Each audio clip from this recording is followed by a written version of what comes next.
Hello dear students, so back with a new video on the basics of biology. So this video is going to cover all the basics of your 8th standard and the 9th standard biology part, and if you know these basics, you are ready to start your 10th standard academics. So let's discuss all the basic points which are included in our biology. This will help you a lot before you start your 10th standard biology. So all the concepts we are going to cover: what is eukaryotic cell, what is prokaryotic cell, what is plant cell, what is animal cell, the types of tissues, everything will be covered in detail. So let's start discussing more in detail about the biology. As we all know, the science consists of 3 parts: physics, chemistry and biology. So in 10th standard, the more weightage, that is of 30 marks, is given to your biology. So the concepts of biology must be crystal clear to all of the students, right? So to make the concept more easy,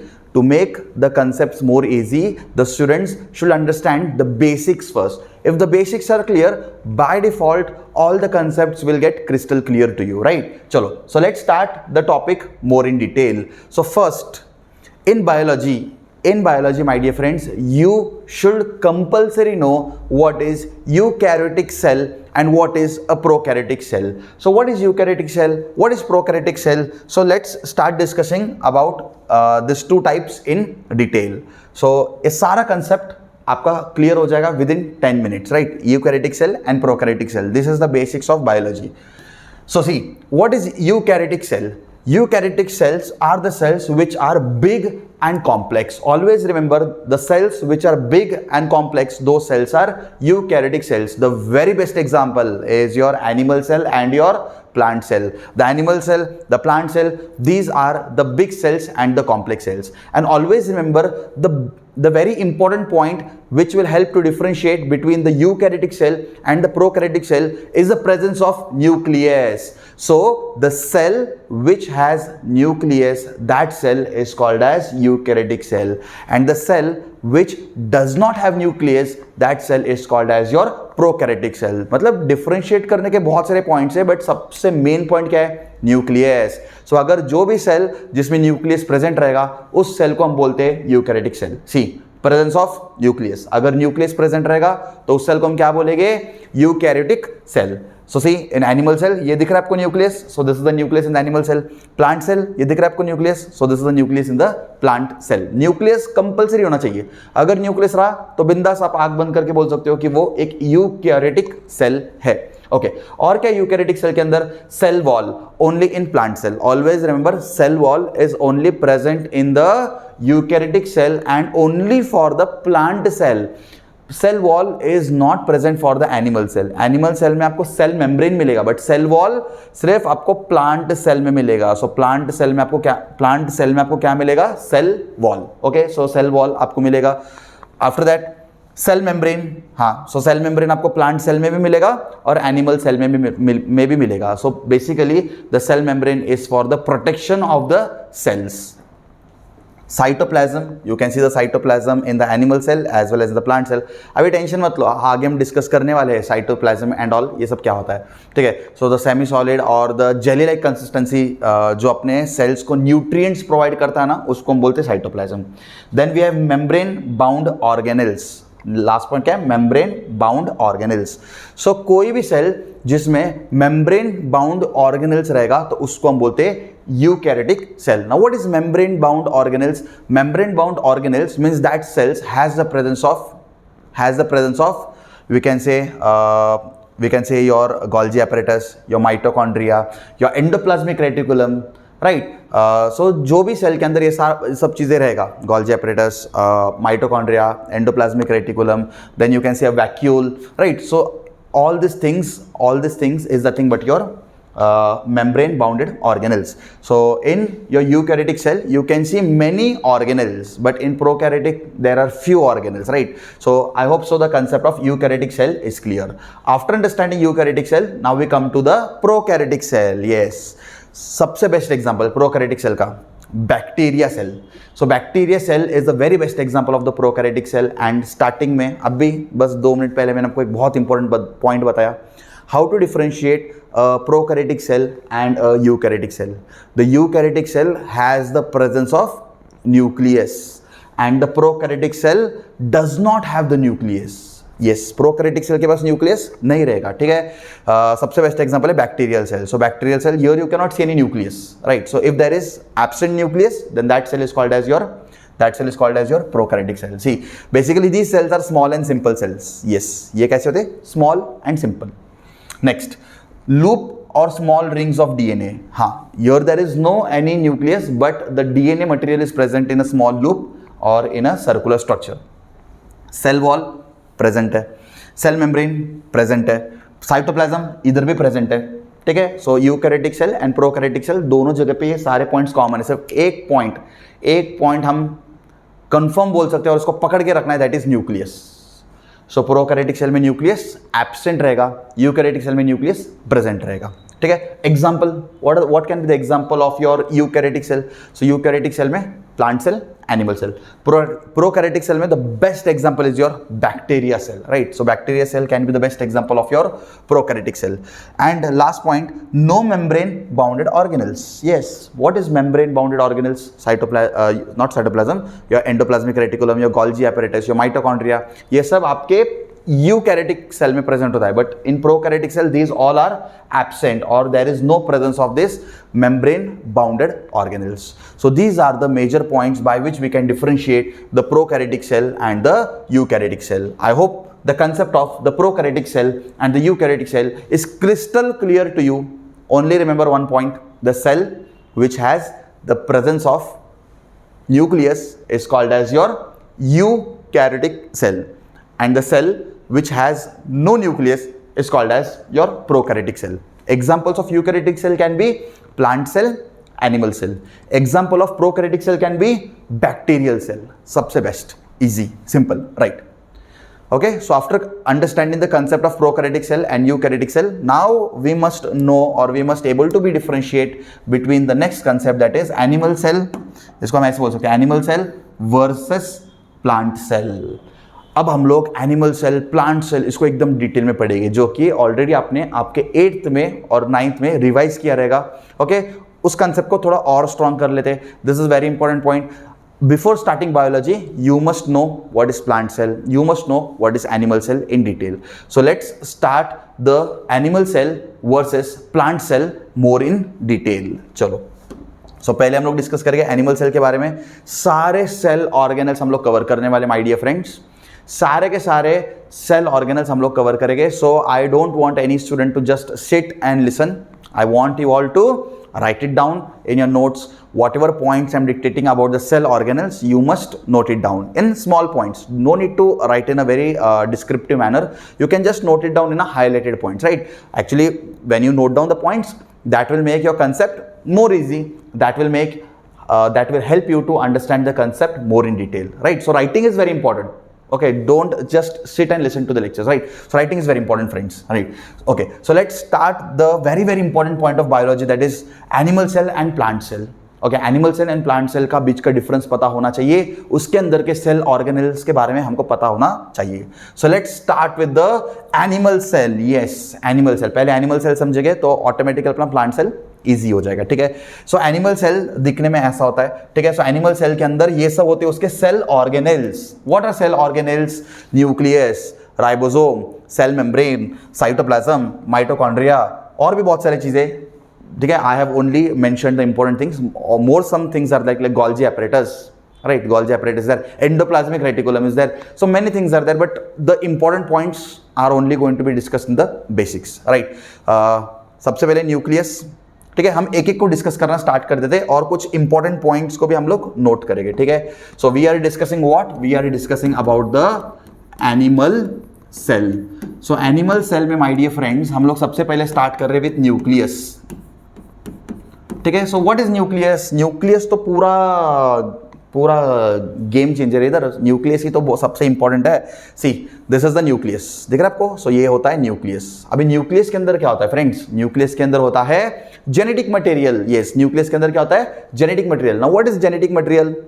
what is genetic material? आपने आपके 8th में 9th में पढ़ा रहेगा. DNA, deoxyribose nucleic acid, RNA, ribose nucleic acid. So ये सब कहाँ पे प्रेजेंट होता है? Where is DNA and RNA present? These are present in the form of chromosomes inside the nucleus. Yes.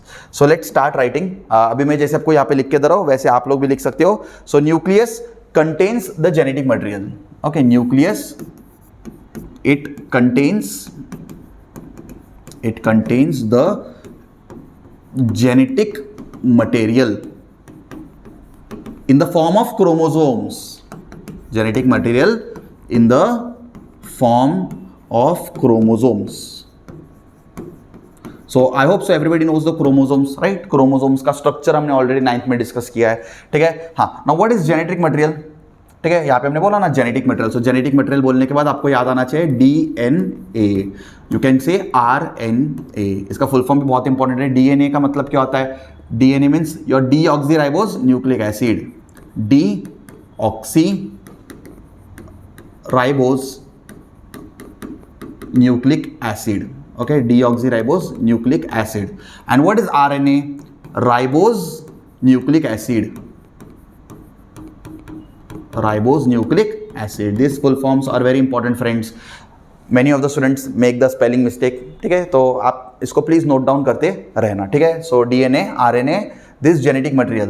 So these genetic material are present inside the nucleus. Okay, so I hope so nucleus is clear to everyone. Okay, so nucleus clear. So nucleus के अंदर basically होता है genetic material in the form of chromosomes, RNA and DNA, ribose nucleic acid and deoxyribose nucleic acid, right? So हमने nucleus के बारे में complete कर दिया है. ठीक है, nucleus सबसे important role play करता है. ठीक है, कोई भी cell हो, cell के अंदर nucleus एक important role play करता है. ठीक है, हाँ, cell basically it is the functional and basic part of human life, right? So like human body को आप एकदम जूम करते जाओगे, ह्यूमन बॉडी को जूम करते करते जब आप जाओगे एकदम स्मॉलेस्ट पार्टिकल या एकदम स्मॉलेस्ट चीज जो रहेगा ना अपने ह्यूमन बॉडी के अंदर, that will be a cell. And cell का स्ट्रक्चर हम लोग डिस्कस कर रहे हैं. जैसे फिजिक्स में या केमिस्ट्री में आपने पढ़ा रहेगा ना matter in our surrounding. So matter in our surrounding consist of small particles called as atoms, right? Physics and chemistry में एटम्स होता है, राइट? वैसे बायोलॉजी में सबसे स्मॉलेस्ट पार्टिकल को हम बोलते हैं cell.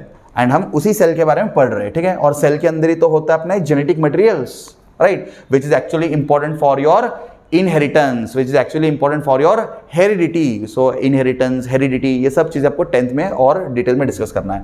So after discussing nucleus we come to the next concept, that is ribosome. चलो अभी हम लोग राइबोसोम बेसिकली क्या होता है ना उसके बारे में डिस्कस करते हैं. ठीक है, सेकेंड राइबोसोम.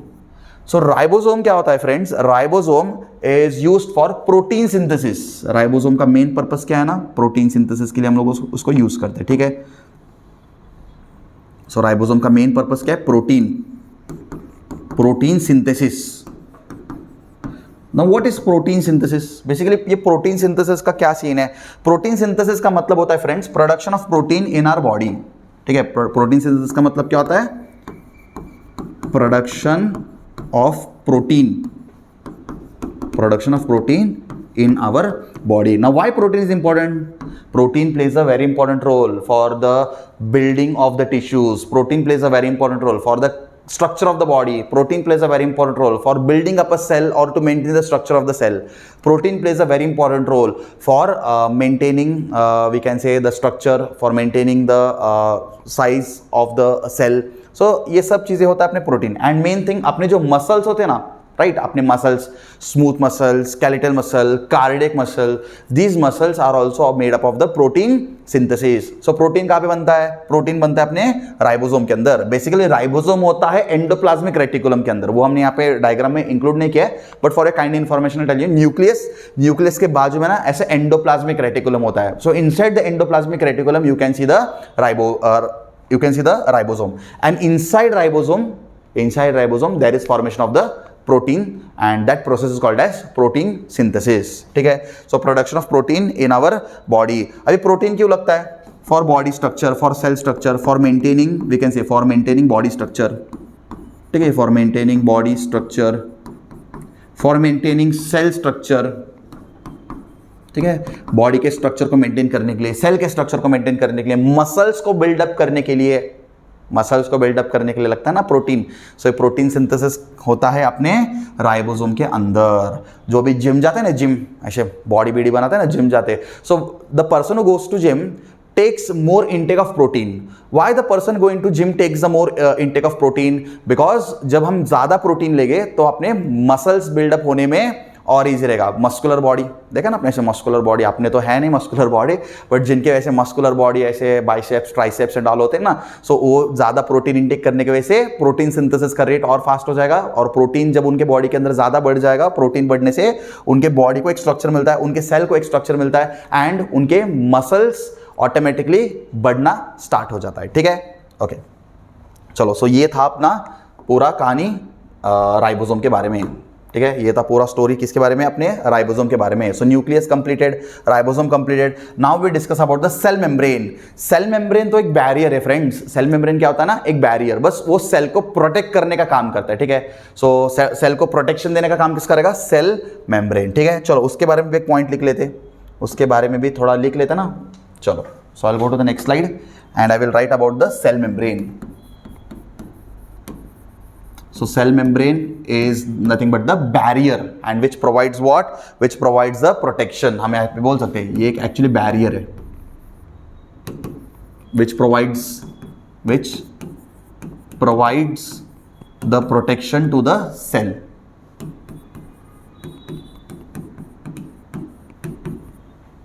सो सेल को प्रोटेक्ट कौन करता है, सेल को प्रोटेक्ट करता है अपना cell membrane from its surrounding. कहां से प्रोटेक्ट कर रहा है उसको, उसके सराउंडिंग में से। ठीक है, so provides the protection to the cell from its surrounding. So who is going to protect a cell from its surrounding, cell membrane. So cell membrane एक बैरियर होता है जो अपने सेल को एक्चुअल में प्रोटेक्शन देने का काम करेगा। ओके चलो, सो नेक्स्ट कौन है, cytoplasm. Wow, cytoplasm.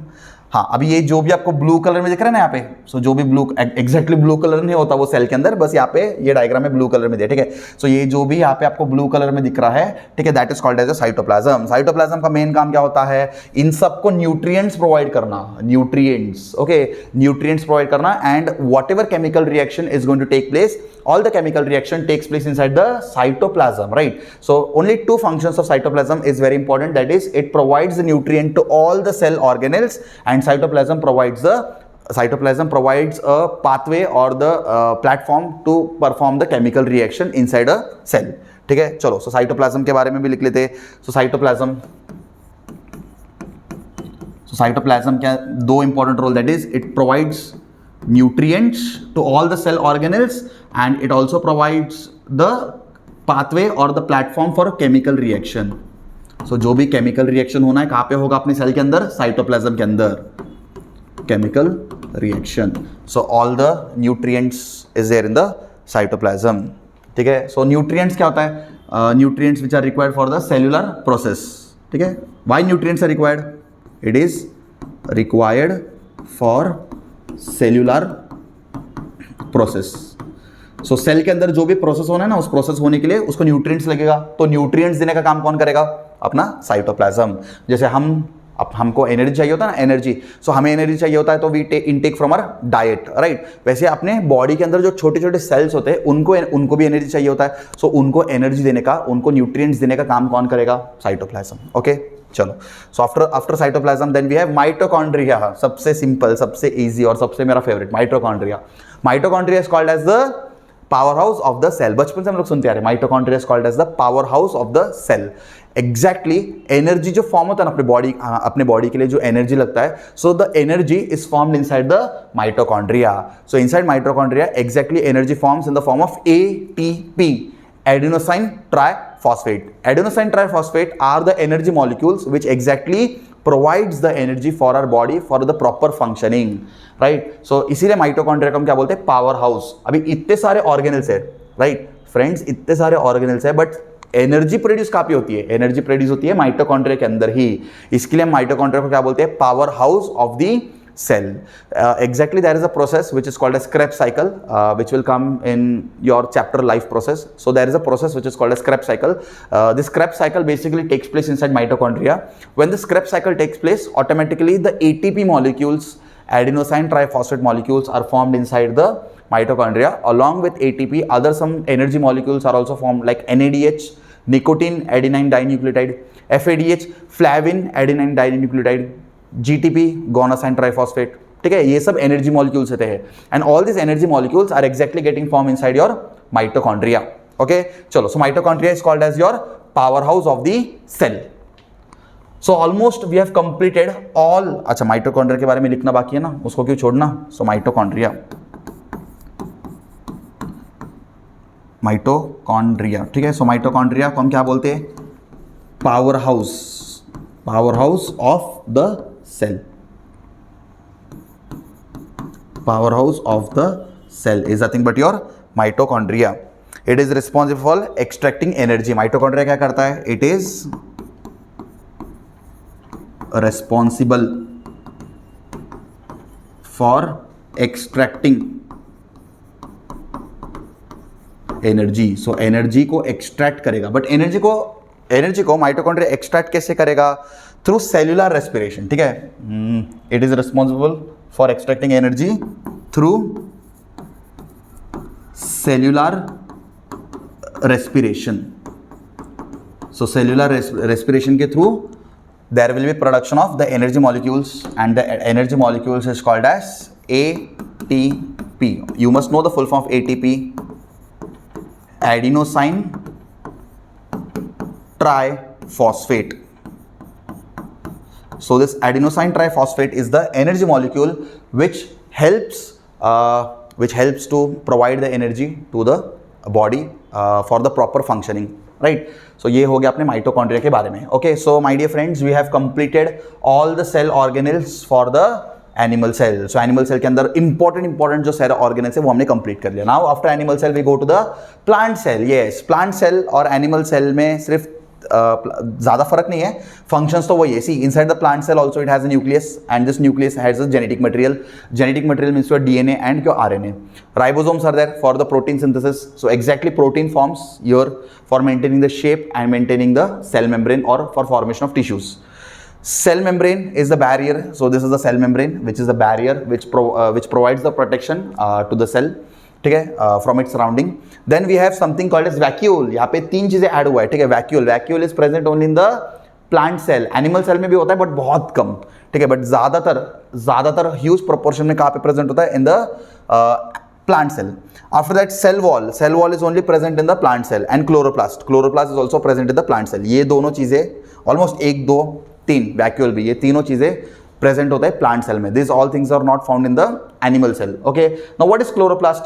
Chloroplast is nothing but it is a pigment which contains chlorophyll, and this chlorophyll बचपन से आप सुनते आ रहे हो, 8th में 9th में आप सुनते आ रहे हो. Chlorophyll is responsible for a process called as photosynthesis, right?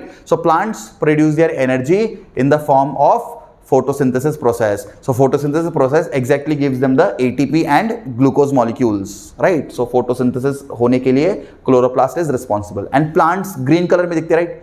You see, whichever plant you want, all the plant looks in green color. So that green pigment is because of this chlorophyll. So plants का color green क्यों होता है? Because of the pigment called as chlorophyll pigments, right?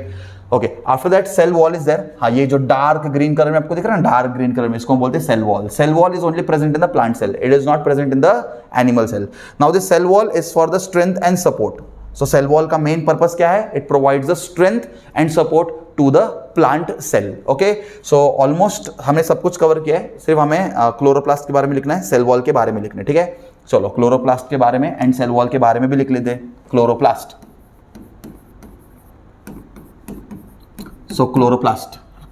contains chlorophyll. Chloroplast contains chlorophyll, and this chlorophyll is important for what? This chlorophyll is important for a process called as photosynthesis. And photosynthesis होने से plant का क्या फायदा है? Photosynthesis होने के plant को मिलेगा एनर्जी, उसको मिलेगा फूड. एनर्जी बोलो या फूड बोलो, कैसे मिलेगा? In the form of ATP and in the form of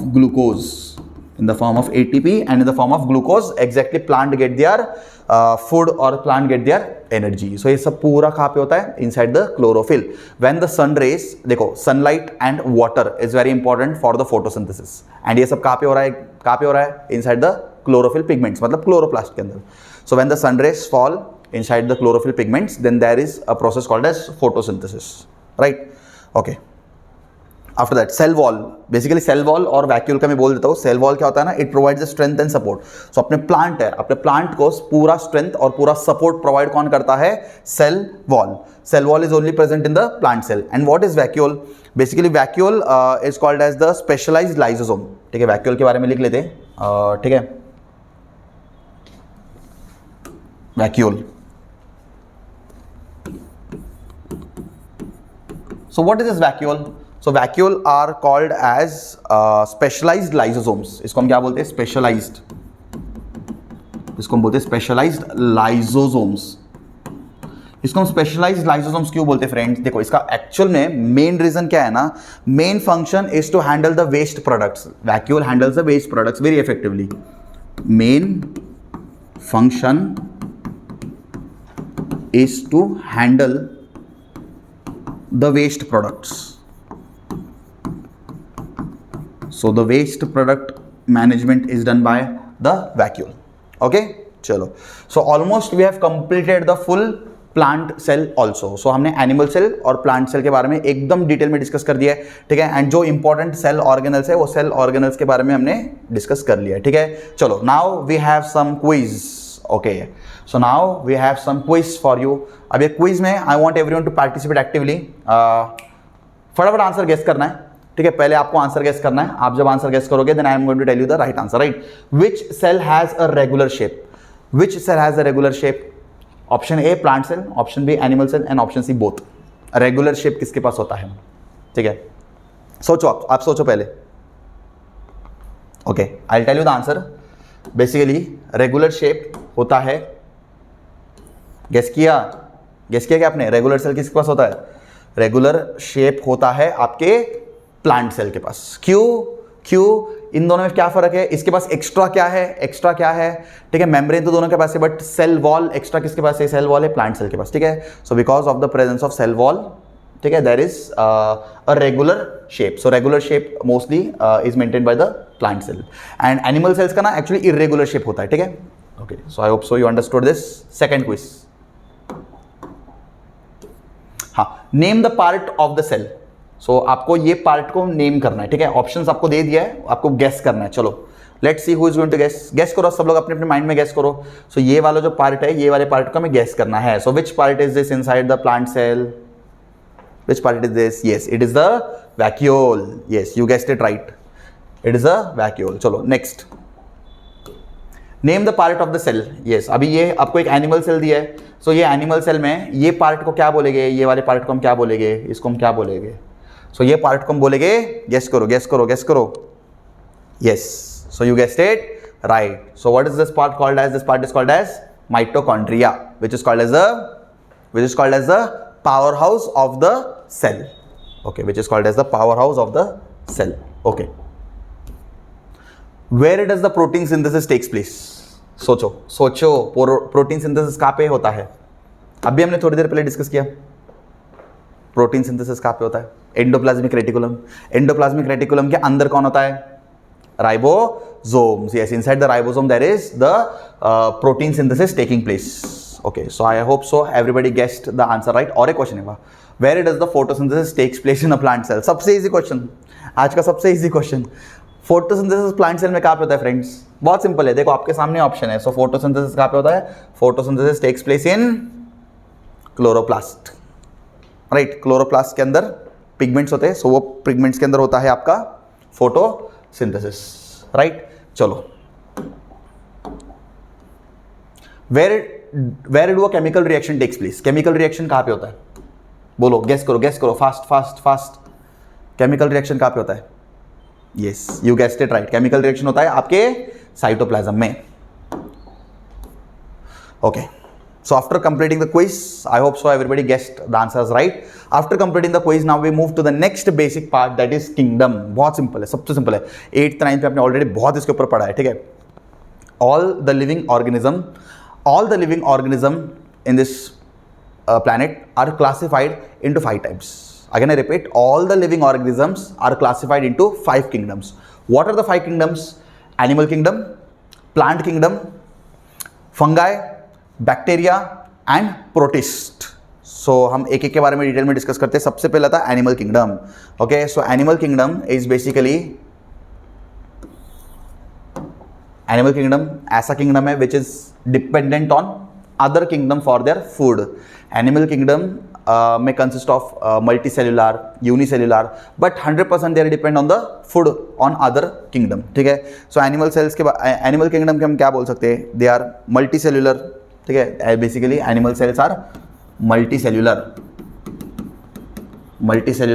and they are depend on other kingdom, right? They are depend on other kingdom for their food. ठीक है, so they are depend on other or they feed, ऐसे बोल सकते हैं. ठीक है, they feed on other kingdom. ठीक है, ये होता है आपका एनिमल किंगडम. ओके, सो ये बहुत बेसिक है but I hope so you all know this, right? चलो, after that we come to the plant kingdom. ठीक है, plant kingdom. Now the plant kingdom are also the multicellular organism. Plant भी क्या होता है आपका multicellular organism and plant kingdom is not dependent on any other kingdom. Okay, they prepare their own food, right? Plant is not dependent on anyone, right? वो अपना खुद का food बनाएगा by the process of photosynthesis. Yes, so plants are multicellular organisms and they don't feed on others. ये किसी के ऊपर जाके फीड नहीं करेंगे, इनके ऊपर फीड करेंगे हम animals, right? So plant don't feed on the other animals, they prepare their own food by the process called as photosynthesis, right? Now we come to the next kingdom called as fungi. इसको कुछ लोग fungi बोलते हैं. ठीक है, fungi भी चलेगा. ठीक है, फंगाई आर यूनिसेल्यूलर और मल्टीसेल्यूलर. यस, फंगाई में ऐसे भी हो सकता है, यूनिसेल्यूलर भी हो सकता है और it can be multicellular also. Now what is unicellular? Unicellular का मतलब होता है the organism which is made up of only one cell, that is called as unicellular. And the multicellular means the organisms which is made up of many cells like humans, right, like plants. ये कभी एक cell से नहीं बनेगा, इसको लगता है बहुत सारे मिलियंस और अनकाउंटेबल सेल्स एक ऑर्गेनिज्म बनने के लिए, राइट? सो ऐसे भी कुछ अपने पास ऑर्गेनिजम्स होते हैं which is made up of only one cell. Amoeba, do you remember amoeba? So amoeba is itself only one cell, right? And multicellular means the organism which is made up of multiple cells. Okay, so this is your unicellular and multicellular.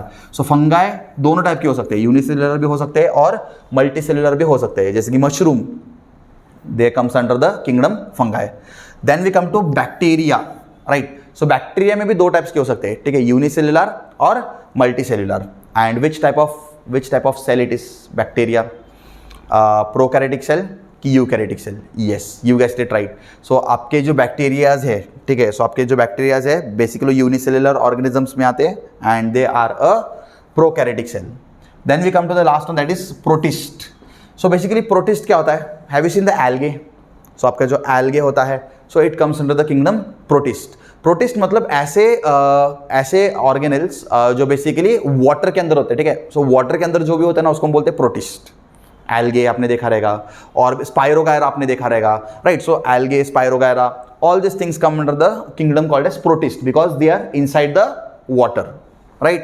So ये होता है 5 types of kingdom. So all the living organisms can be classified inside this 5 types of kingdom. I hope so the kingdom is clear to you.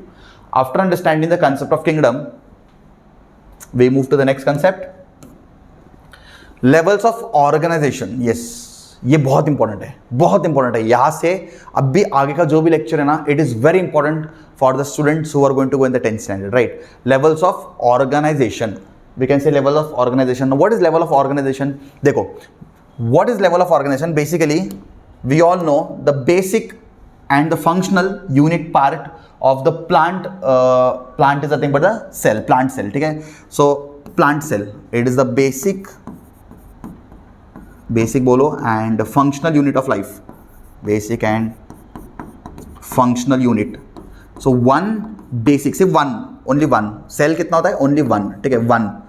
जब एक basic and functional unit रहेगा तो उसको हम क्या बोलेंगे? Cell. Can you see this is a one plant cell. Now when there is a collection of plant cell, so when there is a collection of plant cell, then that is called as tissue. So collection of cells, अभी plant के बारे में बात कर रहे हैं, तो it is collection of plant cell is called as a tissue. So जब बहुत सारे सेल्स एक साथ कलेक्ट होते हैं उसको हम क्या बोलते हैं, उसको हम बोलते हैं टिश्यू.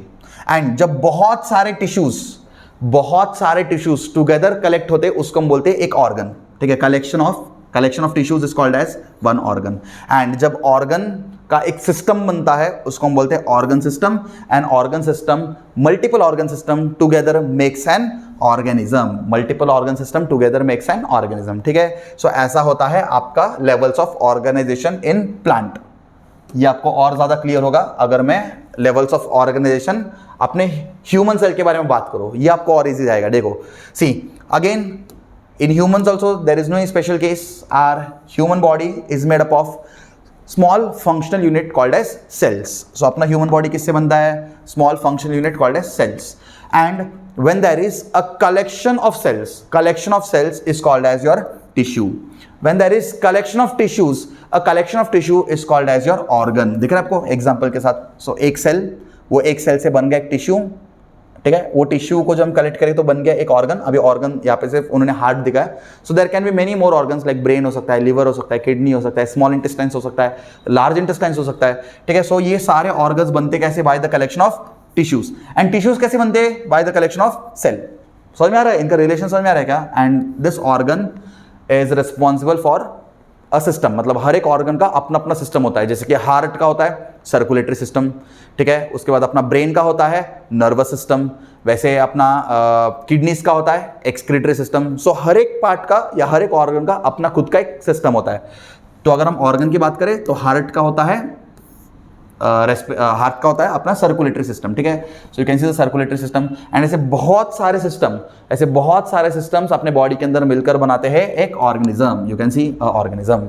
सो एक ह्यूमन, एक ऑर्गेनिज्म, उसके अंदर बहुत सारे सिस्टम रहेगा.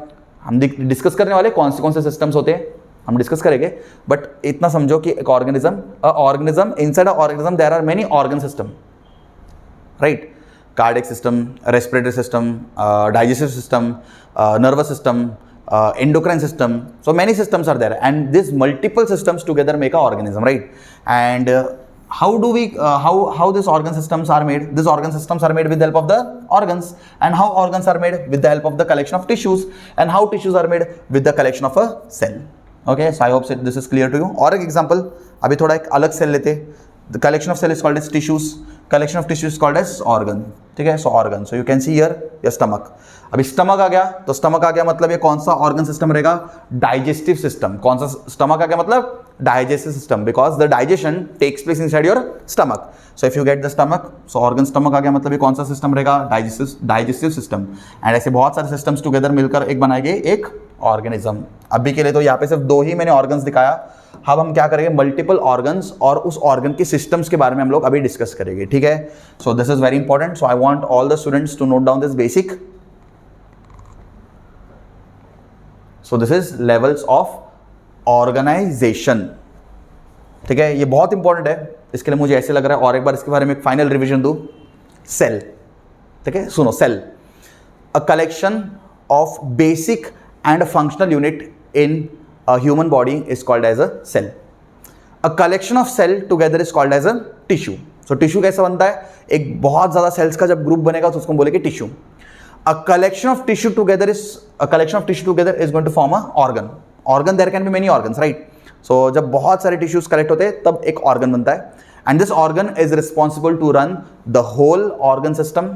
And this ऐसे बहुत सारे organ systems together आके बनाते हैं एक organism को, मतलब एक इंडिविजुअल को, एक पर्सन को बनाते हैं. ठीक है, चलो.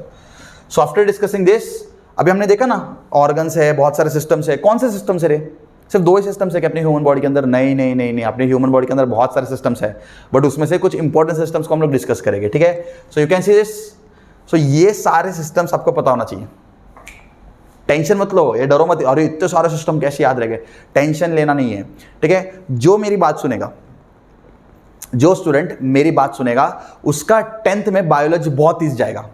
ठीक है, मेरी बात सुनोगे तो 10th में बायोलॉजी बहुत ईजी जाएगा. अभी आपको करना क्या है? एक छोटा सा टास्क है सब स्टूडेंट्स के लिए. ठीक है, टास्क क्या है?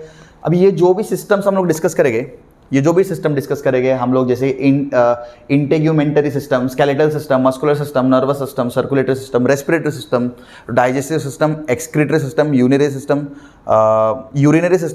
Reproductive system, endocrine system and immune system, जब हम ये सिस्टम्स को डिस्कस करेंगे, I want all the students to make a chart on this. आपको एक क्या करना है, चार्ट बनाना है। चार्ट मतलब कोई चार्ट पेपर, इतना बड़ा सा चार्ट पेपर मत लेके आओ, सिंपल अपना नोटबुक ले लो, पेन ले लो और चार्ट्स बनाओ इन the form of flow chart. ठीक है, चार्ट्स बनाना है। और ये चार्ट्स का क्या करना है, चार्ट्स का क्या करना है, आपको आपके स्टडी टेबल, आपका जो भी स्टडी टेबल रहेगा, ठीक है, उसके स्टडी टेबल के एकदम ऊपर चिपका देना है। एंड एवरी 10 days और every 20 days you have to go through all the systems. In future, if any student wants to go for the biology subject, like if anybody is interested for NEET preparation, किसी को आगे जाके doctor बनना है, किसी को आगे जाके मेडिकल फील्ड में जाना है, तो ये सारे सिस्टम्स का नॉलेज तो बहुत इंपॉर्टेंट है बाबा। ठीक है, so specially the students watching this video who want to be a doctor, who want to be in the paramedical field of science, so those students must completely have the information of all the systems. So for those students it is very important, and other students in general we must know these things, right? In general, to score the good marks in science, that too in biology, we must know all these things. Now my dear friends, we are going to start each and every system in detail. So let's start one by one. ठीक है, so what are we discussing? The systems inside the human body, right? अपने human body के अंदर ये सारे systems है, और ये सारे systems होने की वजह से अपना ह्यूमन बॉडी बहुत अच्छे से फंक्शन कर पा रहा है। इसमें से एक भी सिस्टम अगर फेल हो गया, एक भी सिस्टम अगर डैमेज हो गया तो खत्म। ठीक है, खत्म, टाटा बाय बाय, ऐसा हो जाएगा। ठीक है, सो ये सारे सिस्टम्स का वर्क होना प्रॉपर वे में इज वेरी इंपॉर्टेंट, राइट? चलो, सबसे पहला सिस्टम आता है integumentary system.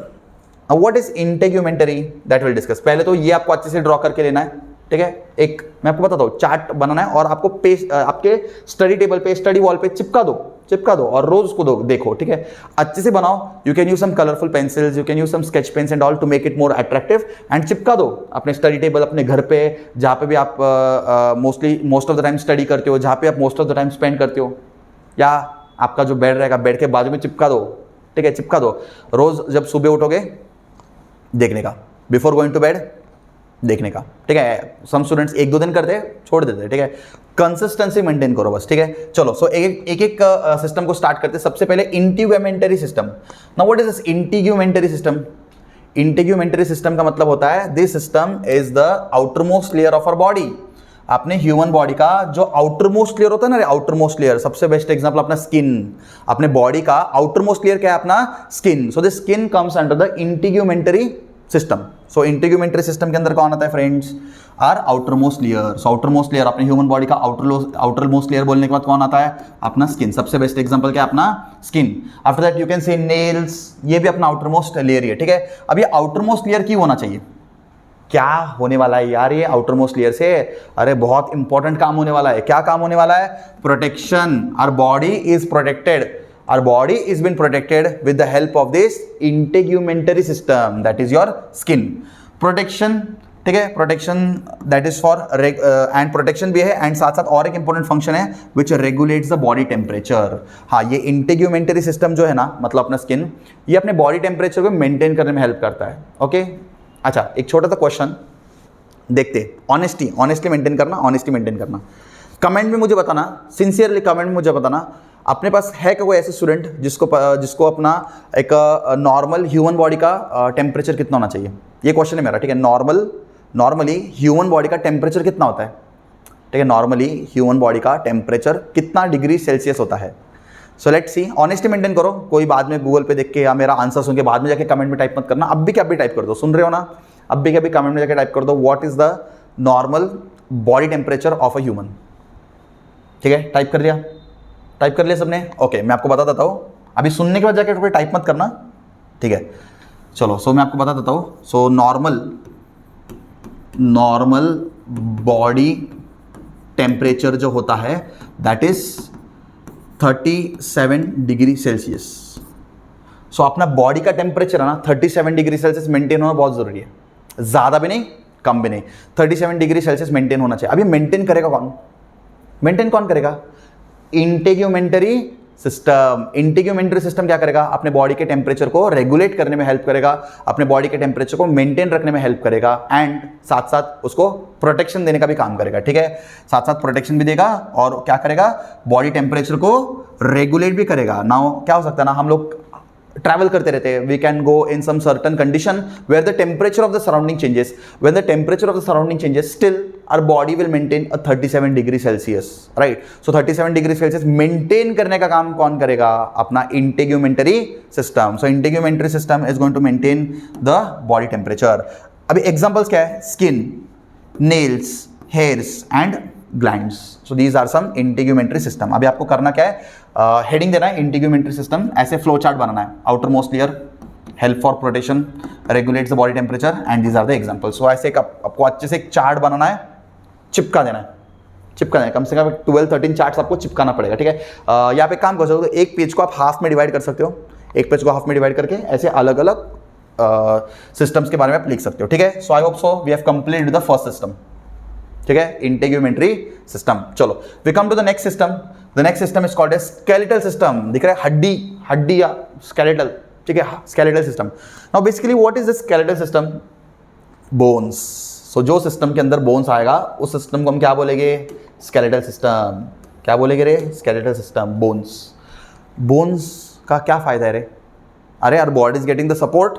Now I am able to stand in front of you because of the healthy bones, right? So we are getting a support and protection. Yes, our internal organs, our body is getting the support and protection because of these bones. So bones होना ही चाहिए ना यार, bones होना जरूरी है and bones को strength होना उससे भी जरूरी है, ठीक है। सो बोन्स को स्ट्रेंथ कैसे देंगे, calcium. So the food which contains a more proportion of calcium that is very much good for the strength of the bones, ठीक है। सो कैल्शियम अपने बोन्स को ना स्ट्रॉन्ग करता है, ठीक है, कैल्शियम याद रखना। कैल्शियम वही ना हम लोग Horlicks, Bournvita, boost and all, तो उसके कंटेंट देखो कैल्शियम होता है उसमें बहुत ज़्यादा, ठीक है। सो कैल्शियम से क्या होता है, अपने बोन्स हेल्दी होते हैं, स्ट्रांग होते हैं, ठीक है। चलो सो सपोर्ट्स एंड प्रोटेक्शन के लिए कौन रहता है अपने पास, बोन रहते हैं, ठीक है। And blood cells in the bone marrow, और एक इंपॉर्टेंट फंक्शन क्या है, ये स्केलेटल सिस्टम का और एक इंपॉर्टेंट फंक्शन क्या है, ब्लड सेल्स फॉर्म होते हैं यहाँ पे, blood cells in the bone marrow. अभी अपने बोन है ना, बोन, अपने बोन के मैरो के अंदर ना your RBC, I hope so everybody knows the full form of RBC, red blood corpuscle, WBC white blood corpuscle, platelets which helps for the formation of blood clot and all, right? So ये सब होता है platelets, ठीक है। सो ये सब कहाँ पे फॉर्म होता है, आरबीसी, डब्ल्यूबीसी, प्लेटलेट्स। सो ये सब आपका फॉर्म होता है इनसाइड द बोन मैरो। सो आपके जो बोन्स है ना, बोन्स, सो बोन के अंदर, बोन मैरो के अंदर ही आपके आरबीसीज, डब्ल्यूबीसीज और आपके प्लेटलेट्स फॉर्म होते हैं, ठीक है। ये आपको पता होना चाहिए। आरबीसी का फुल फॉर्म और एक बार रिवाइज करता हूँ, लिख लो। RBC red blood corpuscle, WBC white blood corpuscle and platelets means which is important for clotting factor and all. चलो, so I hope so we have completed the skeletal system. Next, muscular system. Muscular system, muscular muscles, right? Muscular system. Muscular system कैसे बनते friends, muscular system में भी कौन रहेगा रे, जैसे skeletal system में बोन्स था वैसे मस्कुलर सिस्टम में कौन रहेगा, कॉमन सेंस, मसल्स। अभी मसल्स का मेन फंक्शन क्या है, मसल्स का मेन फंक्शन क्या है, फॉर द मूवमेंट्स। नाउ मैं चल पा रहा हूँ, ऐसे चल के आपके स्क्रीन के बाहर चला गया, ऐसे चल के आपके स्क्रीन के अंदर आ गया, तो मैं क्या कर रहा हूँ यहाँ पे, मूवमेंट्स कर रहा हूँ ना। सो मूवमेंट्स करने के लिए मेरे साथ कौन हेल्प कर रहा है मुझे मूवमेंट्स करने के लिए, अब आप बोलोगे बोन्स, अरे बोन्स तो है, वो स्ट्रेंथ दे रहा है, वो सपोर्ट दे रहा है, बट एग्जैक्ट मूवमेंट्स करने में हेल्प कौन कर रहा है पता है, मसल्स। मसल्स बेसिकली दो इंपॉर्टेंट मूवमेंट्स करते हैं, that is contract and relax, contraction और रिलैक्सेशन। मसल्स दो मूवमेंट करता है, कॉन्ट्रैक्ट और रिलैक्स। जब मैं ऐसे करता हूँ ना, अभी बॉडी शॉडी तो नहीं अपने पास, बट जब मैं ऐसे करता हूँ ना, तो जो बॉडी बिल्डर्स होते हैं ना, when they do like this, right, तो यहाँ पे आप देख सकते हो मसल्स, राइट, इसको बोलते हैं कॉन्ट्रैक्शन ऑफ मसल्स। और जब अपने हाथ को रिलैक्स कर देते, relaxation of muscle. So contraction and relaxation, ठीक है। सो कॉन्ट्रैक्शन एंड रिलैक्सेशन करता कौन है, अपना muscular system, right, and muscles are responsible for this. हमें मस्कुलर सिस्टम में तीन टाइप्स के मतलब मसल्स के तीन टाइप्स होते हैं, एक होते हैं स्केलेटल मसल्स, एक होते हैं कार्डियक मसल्स और एक होता है smooth muscles. Now skeletal muscles का मतलब क्या होता है, the muscles which are attached with the bone, जैसे कि अपने ये hand muscles, right, leg muscles, thigh muscles. So these muscles are associated with the bone. So जो भी मसल्स अपने बोन के साथ एसोसिएटेड है ना, उनको हम बोलते हैं स्केलेटल मसल्स, ठीक है। सो अगर कोई मसल बोन के साथ रहेगा तो उसको हम बोलेंगे skeletal muscle. Cardiac muscle, cardiac heart, cardiac ये वर्ड आते हैं आपको, हार्ट के बारे में याद आना चाहिए, ठीक है। So now the heart is also made of some muscles. अभी हार्ट क्या करता है, ब्लड को पंप करता है। ब्लड को पंप करने के लिए दो मूवमेंट परफॉर्म करता है, कॉन्ट्रैक्शन रिलैक्सेशन, कॉन्ट्रैक्शन रिलैक्सेशन। ये कॉन्ट्रैक्शन और रिलैक्सेशन होने की वजह से the blood is been pumping out of the heart, right. So cardiac muscles का जो अभी हार्ट के अंदर जो मसल्स होता है ना, उसको हम बोलते हैं कार्डियक मसल्स। स्मूथ मसल्स का मतलब होता है your lining of GIT, your lining of your small intestine, lining of your stomach. So अपने बॉडी के अंदर जो मसल्स होते हैं ना, वो स्मूथ मसल्स होते हैं, ठीक है। जैसे कि your GIT, gastro intestinal tract, your alimentary canal, मतलब अपने बॉडी के अंदर जो भी मसल्स होते हैं यार, टेंशन मतलब आपका स्टमक के अंदर के मसल्स, स्मॉल इंटेस्टाइन के अंदर के मसल्स, वहाँ पे मसल्स होते हैं ना, ठीक है, वहाँ पे भी मसल्स होते हैं। सो वो मसल्स कैसे होते हैं, स्मूथ मसल्स होते हैं, ठीक है। I hope so the concept is clear. So ये वाला सिस्टम भी कंप्लीट हो गया, मस्कुलर सिस्टम। चलो नेक्स्ट सिस्टम को जाने का, चार्ट बनाना है सब लोग, वीडियो को पॉज करते जाओ, वीडियो को पॉज करो और चार्ट बनाते जाओ, ठीक है। वो चार्ट को चिपकाना है आज। चलो next system is a nervous system. Nervous system सुन के नर्वस मत हो जाना, नर्वस सिस्टम सुन के कोई स्टूडेंट नर्वस नहीं होने का, ठीक है। नर्वस सिस्टम मीन्स ब्रेन, ठीक है। अपने ब्रेन, स्पाइनल कॉर्ड, ये सब किसके अंदर आता है, अपने नर्वस सिस्टम के अंदर आता है। ऐसे ही नर्वस सिस्टम के अंदर बेसिकली कौन कौन रहेगा, your brain, spinal cord and nerves, ठीक है। I hope so you can see this diagram, ठीक है। So these are the nerves. अभी नर्व्स में भी दो टाइप के नर्व होते हैं, एक होता है सेंट्रल नर्व्स और एक होता है पेरिफेरल नर्व्स। आगे डिस्कस करेंगे हम लोग। अब ये नर्वस सिस्टम का मेन रोल क्या है, it maintains the central nervous system, right. दो टाइप के नर्वस सिस्टम होता है, central nervous system and peripheral nervous system. अभी यहाँ पे अपने ब्रेन के पास जो भी नर्वस सिस्टम रहेगा ना, इसको हम बोलते हैं CNS। यहाँ पे जो भी नर्व्स रहेंगे ना, यहाँ पे जो भी नर्व्स रहेंगे, अरे नर्व्स क्या करता है बेसिकली, इंपल्सेस को कैरी करने का काम करेगा। You can see your electrical impulse, chemical impulse, मतलब सिग्नल्स अपने ब्रेन तक इंफॉर्मेशन कौन पहुंचाएगा, सिग्नल्स पहुंचाएगा, ठीक है। तो अपने ब्रेन के अंदर जो भी नर्व्स हो गए ना, उनको हम बोलते हैं सेंट्रल नर्वस सिस्टम, CNS। और अपने बॉडी के पास जो भी नर्व्स जा रहे हैं ना, अपने बॉडी में हर एक पार्ट में नर्व्स जाता है। सो बॉडी के पास जो भी नर्व्स जा रहे हैं, इसको हम बोलते हैं पेरिफेरल नर्व्स। इसको हम क्या बोलेंगे, पेरिफेरल नर्व्स। इसको हम बोलते हैं सेंट्रल क्यों बोलते हैं, because that is the main part, ठीक है। यहाँ पे जो नर्व्स होते हैं ना ब्रेन के अंदर, that is the main nerves, that is central nervous system. And बाकी का जो भी नर्व्स रहेगा उसको हम बोलते हैं पेरिफेरल नर्वस सिस्टम। अरे जैसे कि समझो यहाँ पे हॉट टी है, ठीक है, गर्म चाय। अभी गर्म चाय के अंदर मैं हाथ डालूँ, तो क्या हो जाएगा, ठीक है। जैसे ही मैं मेरा हाथ को गर्म चाय के अंदर डालूंगा, immediately what is going to happen, this peripheral nerves, there is peripheral nerves, दिख रहा है आपको पेरिफेरल नर्व्स के पास होते हैं न्यूरॉन्स। क्या होते हैं, न्यूरॉन्स। ये न्यूरॉन्स क्या करते हैं, सेंस कर लेते हैं, अरे समथिंग इज हॉट। और ये मैसेज कहाँ पे जाता है, इलेक्ट्रिकल मैसेज या केमिकल मैसेज यहाँ से डायरेक्टली आपके CNS के पास जाएगा। यहाँ से जब मैसेज आपके CNS के पास जाएगा तो आपको पता चल जाएगा, yes this object is very hot. This is very instant, we are discussing very slow, but actually this process in our body takes in fraction of seconds, in millisecond this all things takes place, right? So like there's two types of nerves are there. One is the central nervous system and other is the peripheral nervous system. I hope so the concept is crystal clear to you.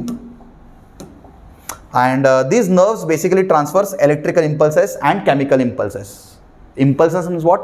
Signal, transfer of signal inside the nerves is in the form of impulses, right? So this transfers of signal can be taken place in two ways, that is electrical impulses or chemical impulses. This all things we are going to discuss in a chapter called as control and coordination. अपने पास एक chapter है control and coordination, उसमें ये system आपको पता होना चाहिए, ठीक है। ये बेसिक्स आपको पता होना चाहिए वो चैप्टर को समझने के लिए, ठीक है। चलो नेक्स्ट इज सर्कुलेटरी सिस्टम। हम लोग एक चैप्टर पढ़ने वाले लाइफ प्रोसेस करके, लाइफ प्रोसेस में ना सर्कुलेटरी सिस्टम के ऊपर एक बहुत बड़ा पैराग्राफ है, ह्यूमन हार्ट के ऊपर एक बहुत बड़ा कंसेप्ट है, ठीक है। तो वो समझने के लिए आपको ये बेसिक्स पता होना चाहिए। सर्कुलेटरी सिस्टम, सर्कुलेटरी आते ही किसका याद आना चाहिए, heart. Circulatory system consist of heart and blood vessels. अभी ब्लड वेसल्स बोलते ही दो चीज आपको पता होना चाहिए, that is arteries and veins. Now what is arteries,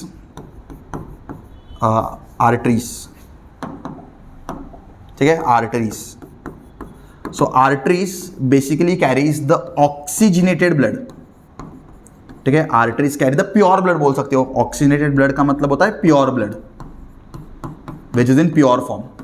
basically our body, ये आप डायग्राम देख सकते हो ना, दो कलर आपको दिखा देगा, एक रेड कलर और एक आपका रहेगा ब्लू कलर, ठीक है। सो दो कलर्स, एक होता है आर्टरीज और एक होता है वेन्स। सो बेसिकली आर्टरीज क्या करते हैं, आर्टरीज कैरी करते हैं ऑक्सीजनेटेड ब्लड, मतलब प्योर ब्लड कैरी करते हैं, ठीक है। और अपने पास क्या होता है, आर्टरीज का तो हमने बता दिया। अभी वेन्स, वेन्स बेसिकली क्या होता है, veins carry the impure blood बोल सकते हैं हम लोग, मतलब डी ऑक्सीजनेटेड ब्लड, इसको हम बोल सकते हैं डी ऑक्सीजनेटेड ब्लड कौन कैरी करेगा, आपके वेन्स, मतलब इम्प्योर ब्लड बोल सकते हैं हम लोग। क्या बोल सकते हैं, इम्प्योर ब्लड, इम्प्योरिटी। अभी इम्प्योर ब्लड क्यों है, because in that blood there is more presence of CO2, carbon dioxide is more present. And इसको प्योर ब्लड क्यों बोलते हैं, बिकॉज इसके अंदर ऑक्सीजन ज्यादा प्रेजेंट होता है, ठीक है। ऑक्सीजन का प्रेजेंस ज्यादा जहां पे रहेगा उसको हम बोलेंगे प्योर ब्लड, बिकॉज अरे यार अपने बॉडी को ऑक्सीजन तो चाहिए, राइट। सो ऑक्सीजन जहां पे रहेगा उसको हम बोलेंगे प्योर ब्लड, एंड ऑक्सीजन जहां पे कम रहेगा और दूसरा गैसेस रहेगा जैसे कि CO2 जब ज्यादा रहेगा तो उसको हम बोलेंगे deoxygenated blood. I hope this concept is clear. And then there are capillaries, मतलब आर्टरीज और वेन्स के और सब पार्ट्स को हम क्या बोलते हैं, कैपिलरीज, ठीक है। What is the main function of the circulatory system, it pumps blood around the body. So heart क्या करता है, ब्लड को पंप करता है, so that the blood is going to go to the each and every part of the body. Now why the blood should go to the each and every part of the body, सोचा है कभी, blood अपने हर एक body part तक जाना क्यों जरूरी है, because blood carries something called as oxygen. So oxygen को ट्रांसपोर्ट कौन करता है, ब्लड, ठीक है। सो ब्लड को ब्लड के अंदर ऑक्सीजन ऐसे ट्रांसपोर्ट होता है। So this is called as your circulatory system, and this motion में रहता है, ठीक है। ब्लड अपना घूमते रहता है, ठीक है। हार्ट में आएगा, प्योर होगा, पंप हो जाएगा, बॉडी पार्ट्स तक जाएगा, ऑक्सीजन को पहुंचाएगा, ऑक्सीजन को पहुंचाने के बाद फिर से वेन्स को पकड़ेगा, वेन्स को पकड़ के फिर से अपने हार्ट में आएगा, ठीक है। फिर से आर्टरीज को पकड़ेगा एंड फिर बॉडी पार्ट्स में जाके ऑक्सीजन को सप्लाई करेगा। ऐसे अपना ब्लड का फंक्शन होते रहता है, और हार्ट क्या करता है, पंप करने का काम करते रहेगा, ठीक है। चलो, so I hope so the concept is clear to you. देखो, this is a very interesting concept, circulation, double circulation, all this things are there more in detail in the chapter called as life process. So when we will discuss the chapter life process, इसको हम और detail में discuss करेंगे। चलो next, respiratory system. अभी जैसे circulatory system में heart था, वैसे रेस्पिरेटरी सिस्टम में कौन रह गए, आपके लंग्स। रेस्पिरेटरी सिस्टम में कौन रहेगा, delivers oxygen to the blood. See, inhale, exhale. When we inhale, we take the oxygen.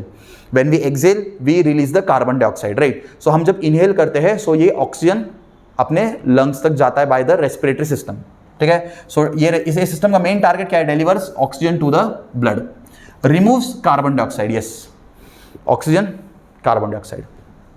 इसमें कौन कौन पार्टिसिपेट करेगा, knows, pharynx, larynx, esophagus, a pipe which goes from your pharynx or larynx to your lungs, उसको हम बोलते हैं esophagus, and lungs basically जहाँ पे अपना गैसेस का एक्सचेंज होता है, ऑक्सीजन और कार्बन डाइऑक्साइड का एक्सचेंज होता है with a sac like structure called as dash. चलो जल्दी से कमेंट में आंसर बताओ, चीटिंग नहीं करने का, ठीक है। Oxygen and carbon dioxide exchange होता है with the help of a sac like structure. So there is a sac like structure in our lungs. So एक सैक लाइक स्ट्रक्चर को लंग्स में क्या बोलते हैं, जल्दी से कमेंट में बोलने का, चीटिंग नहीं, ठीक है। आंसर बता दो, कमेंट किया सबने पॉज करके, yes. So the answer is alveolus, ठीक है, एल्वियोलस। सो एल्वियोलस और alveoli are the sac like structure which are present in the lungs which helps in the exchange of gases, that is oxygen to carbon dioxide. चलो, so ये system को हम बोलते हैं respiratory system. After respiratory system we have the next system, that is digestive system. Digestive system बहुत simple है, when we consume the food, when we intake the diet, the food is digested with the help of the digestive system, ठीक है। So digestive system processes and digests the food, and also it absorbs the nutrients को भी absorb करेगा। हम food क्यों खाते रहे, to get the energy, to get the nutrients, carbohydrates, fats, proteins, lipids, dietary fibres, right, vitamins. So ये सब होता है न्यूट्रिएंट्स, राइट। सो न्यूट्रिएंट्स हमें कहाँ से मिलेगा, from the food, and food को डाइजेस्ट करना पड़ेगा ना पहले। सो डाइजेस्ट होने के बाद फिर वो एब्जॉर्ब करेगा, एंड इसके बाद क्या होगा, it produces the waste material. So after absorption फिर बने जो भी फूड में से एब्जॉर्प्शन हो गया तो बचा क्या, वेस्ट। सो वेस्ट को फिर बाहर निकालना पड़ेगा ना बॉडी से वेस्ट को बाहर भी निकालना पड़ेगा। सो डाइजेस्टिव सिस्टम तो बस फूड को डाइजेस्ट करने में हेल्प करेगा, बट उसके बाद जो फूड डाइजेस्ट होगा, डाइजेस्ट होने के बाद जो भी बचेगा उसको हम बोलेंगे waste. Now the waste is been excreted out by the excretory system. We have a system called as excretory system. So what is this excretory system? Excretory system helps in the process called as excretion. Excretion, small intestine, large intestine, basically excretory में अपना help करते हैं, ठीक है. It removes the waste products.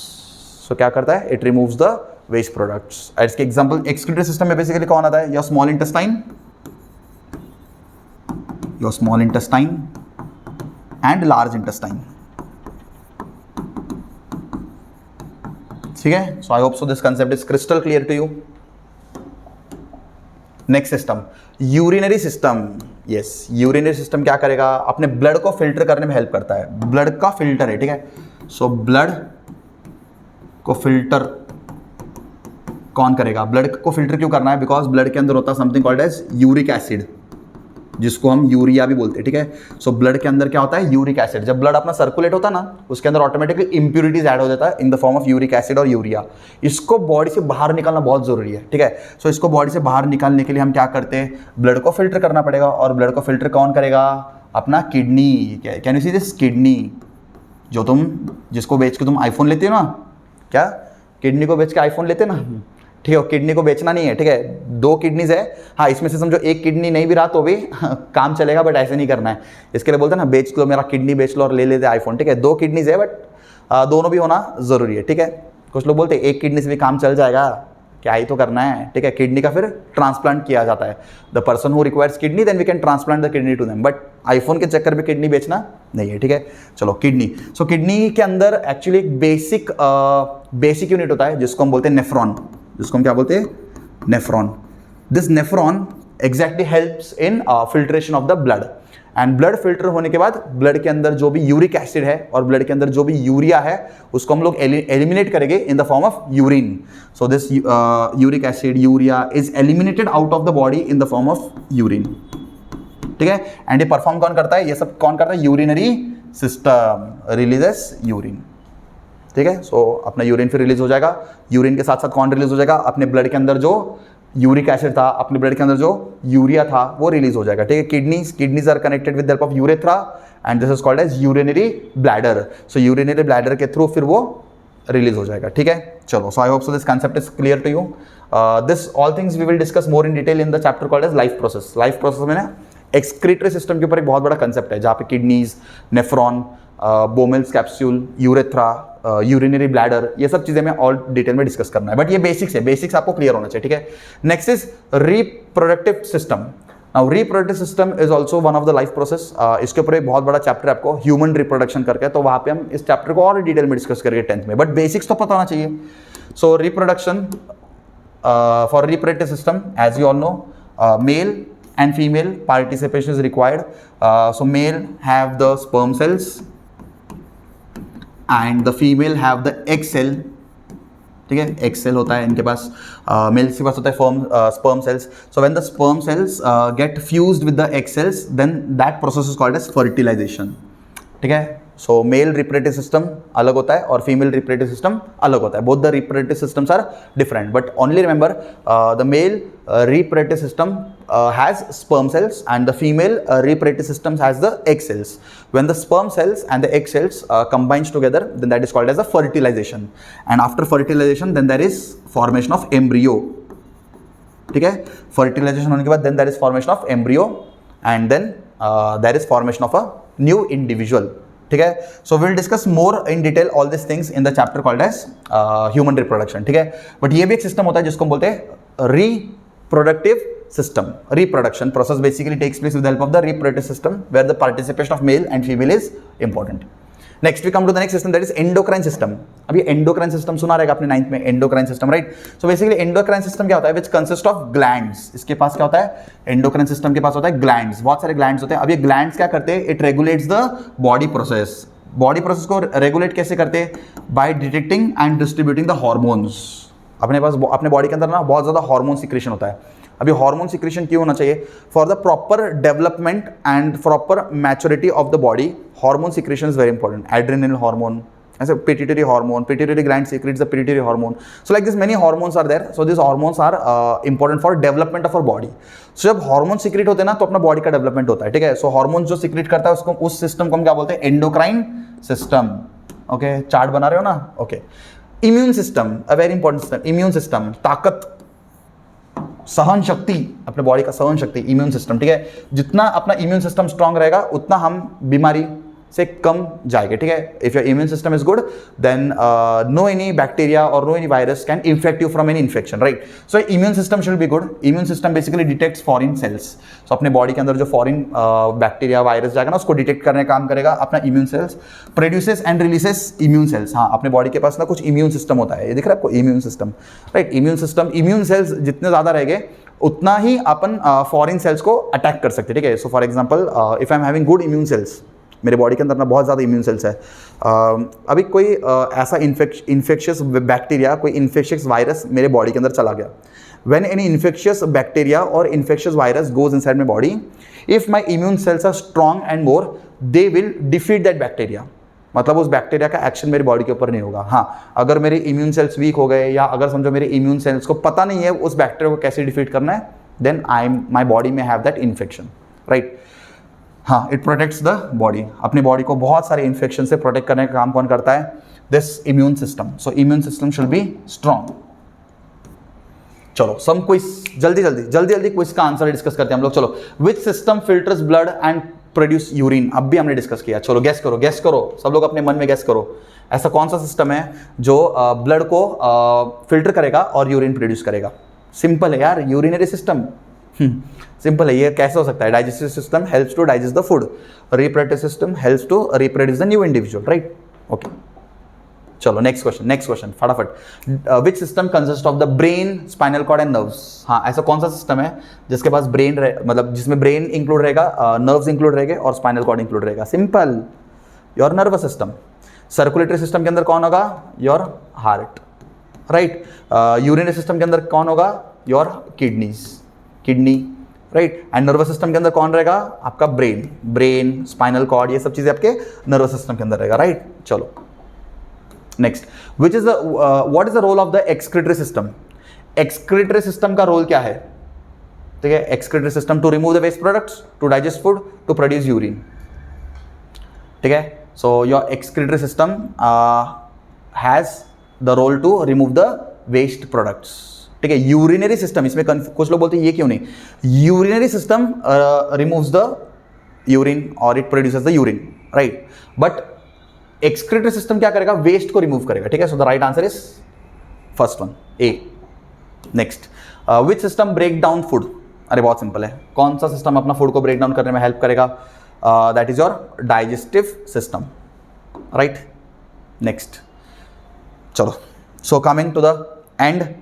So here we have completed the basics of biology. अगर आपको इतना biology clear है, ये हमने लिटरली 8th और 9th का पूरा कंसेप्ट वन शॉट में रिवाइज किया है। अगर आपको पूरा कंसेप्ट क्लियर है, all the biology concepts are crystal clear to you, बस मैंने जो एक आपको बोला ना उसको फॉलो करना प्लीज।